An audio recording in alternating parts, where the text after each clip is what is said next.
I now know that's where the magic happens. It doesn't happen in that comfortable place where everybody's agreeing and we're going to move as a, I like to stretch them a little bit further, and when you do, there's this element that we have to acknowledge when your will starts to begin to become uncompromising, or your passion starts to get more focused, or you tend to make a decision in that moment that you are going to do this. There's a shift in energy when we do that, and after all these years, I now know that nobody changes until they change their energy, period.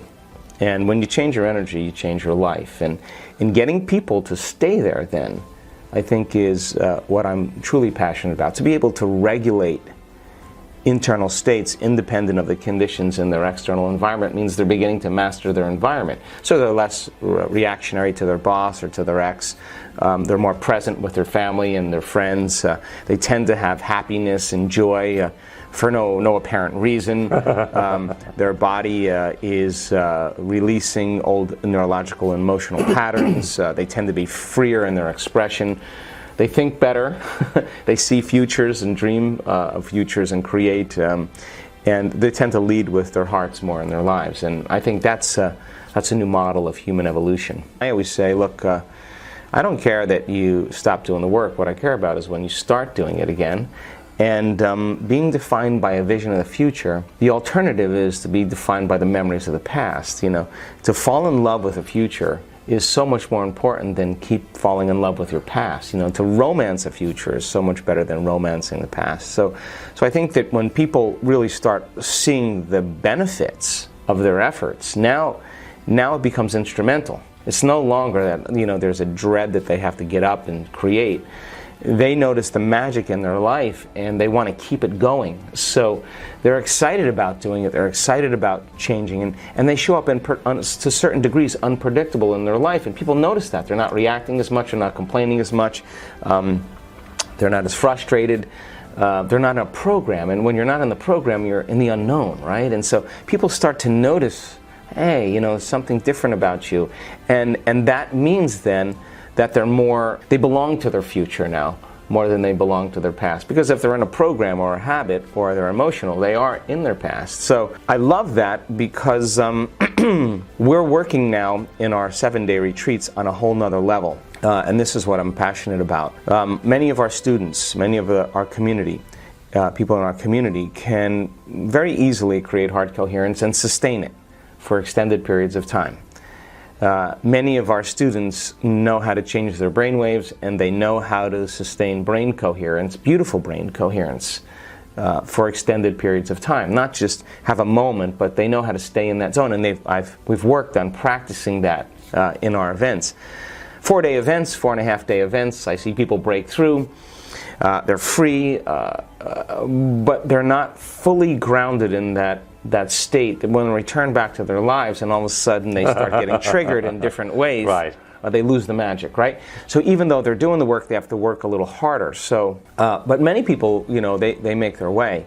But I thought, my goodness, well, they've worked hard in creating these type of internal states, and why not after 4 days when they break through, instead of sending them home, keep them for 3 more days, see if we can anchor this in their brain and body and challenge them to a whole nother level. And so we've created these challenge activities where they're not sitting in the room with their eyes closed. There's great music playing, they're with their friends and community, and everything is easy for them to concentrate on their inner world, right? Because the music's great, they're disconnecting from their environment, they're forgetting that they have a body, they're not in an appointment or thinking about time, and that's when the magic happens. So then I thought, well, let's put them in circumstances or situations that would challenge them to feel some emotion like anxiety, fear, or worry, to challenge them to feel uncomfortable, and see then in that moment with their eyes open, and let's see if they can begin to settle down into the present moment and begin to change that stress response, change that emotional state right in that moment when your legs are shaking or your heart is racing. And if you are able to do that and settle down and move through that experience, a few things would happen. Number one is that you would probably realize that this is where you normally stop in your life and you've just moved further.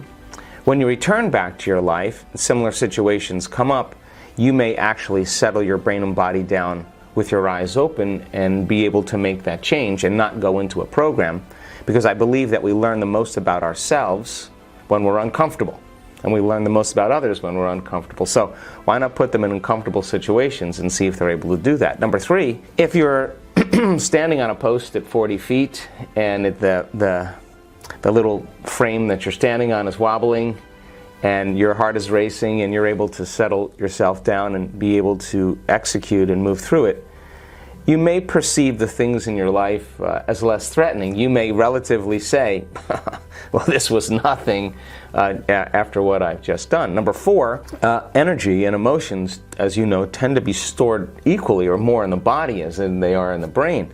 So as a person moves through their own fear, their own level of endurance, they think they can't go any further. They think it's about physical strength or think about physical endurance. It's not. It's about will. It's the mind that actually takes us there. And you train those people, then it makes sense that if they're able to do that to a certain degree, that could possibly become a new state, because as they get rid of that or as they overcome that emotion, there's a liberation of energy. And that liberation of energy is available energy for them to design a new destiny. It's that energy being released from their past into the field. Now, that energy is chaotic energy, no doubt about it. But if they're still doing the work and we're still working with that energy, well, when it comes time to heal, or when it comes time to heal another person, or when it comes time to invest your attention and energy into the future, you have the available energy to do it. So it's almost been like an accelerator, an evolution of what we've been doing. And imagine people who have handicaps, that have spinal cord injuries, MS, lupus, chronic pain, all peripheral neuropathies. They could say, geez, I have a handicap. I don't think I can do this. But if you have a community of people that are cheering them on, that are all in love with them and in love with them going a little bit further, and there's no competition, there's collaboration, there's cooperation, there's an environment, an energy of support. And those people actually say, I'm just, for now, not going to see myself as handicapped. Well, that moment where they're not their identity, their known identity, is when they start becoming transcendental. That's the moment they start realizing that they could probably make some changes a little further than they ever thought they could make, and they would never have that thought until they've had that experience. Because once they have that experience, they can't return back to their life business as usual, because they now know. And once you know, you can't not know. And so we've seen people, we just witnessed it in our event we just did in Berlin, with crutches, with canes, in wheelchairs, with Parkinson's, just go way further than they've ever gone before. And some of those people, combining with the inner work that we're doing, have left their thrones, have left their wheelchairs. Not one, not two, not three, not four. Many people have just dropped their crutches and canes. They don't need them any longer, not because they're trying to be positive. That's not it, because that's not the message here. It's that they're in a new state of being, and their leg is less restricted. They can feel their toes. They're able to move their arms. Something has shifted, and now they latch on to the feedback. And then once they latch on to the feedback, now they want more of it, right? And that's, I think, when they begin to make the best and the greatest strides. There's a high probability, not always, but the majority of the time, there's a biological upgrade that goes on.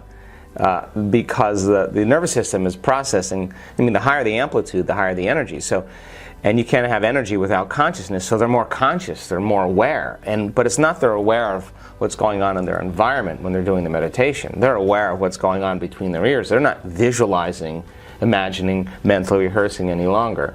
They're having an inward experience that feels like it's more real than any experience that they've ever had in their life. And if experience enriches the brain, and it does, and experience produces emotions, then the inner event tends to be more profound than the betrayal, the shock, the trauma. And we could say in a moment the past is washed away. There's some type of reorganization that takes place almost instantaneously. Now, that's important to me because there's a few paths that we go. I mean, one path is you keep shaving down the personality, you keep shaving down the ego, you keep working with the programs, and we all do that. You know, that's the work that we do. And we tend to do it, and it takes time. And because it takes time, it means we're a little bit more separate from that unified field that we can access. I think the hormones of stress endorse our senses, we become materialists, and then we experience separation. You know, separation is local space and time. But when people start to connect to the field and they give up their memory of their body, their personality, the things they own, the place they're sitting, the place they live, and time itself, they become pure consciousness. Now, time is created by a separation between 2 points of consciousness. There's me here, and then there's the door over there. And this is one point of consciousness, that's another point of consciousness. So I'm going to navigate in the three-dimensional world as a body local in space and time. I got to drag my body through space. I have to collapse space and I experience time. So people have their dreams, their goals, they have the things they want, and it takes time. We come back to the three-dimensional world. The environment is the same, the home is the same, you know, everything is the same, and we have neurological networks in our brain that correlate with everything known in our life, all the people, the things, the places. So then the environment tends to regulate how we think and feel. So there's a little bit of a battle. It takes time for us to shave down some of those things. And we see it. We see people with all kinds of health conditions. It takes them a few years. They're uncompromising. They arrive, but it's taken them time. Well, what we're seeing now is that when we start seeing these amplitudes of energy, and we can actually many times predict when it's going to happen, that there is, as a consciousness, they're no longer their body living in an environment and living in time.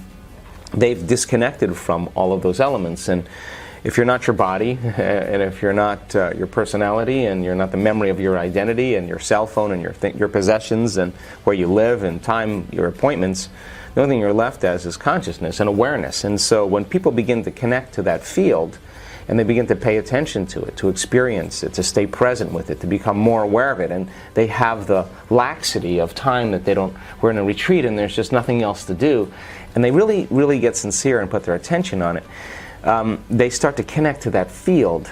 And as they connect to that field, it is an intelligence, it is a consciousness, it is an awareness, it's an energy. And as they begin to experience greater and greater degrees of oneness and wholeness, because that's its signature, they experience more wholeness, they experience less separation. So then as you move closer to it, you have the free-willed consciousness called the human being, a soul on the journey, and you have the consciousness of the field. And as you begin to close the gap between 2 points of consciousness, you close time as well. So we start to see the healings happening in a shorter amount of time because they're more connected to that field. Now, that's important because it's not matter at this point that's changing matter. It's energy that's changing matter. It's the field. And as people begin to connect to that field, it begins to organize or reorganize matter in a biological upgrade in a very short amount of time because there's less separation between the consciousness as the individual and the consciousness of the field, or the energy of the field. And people are just getting better at it.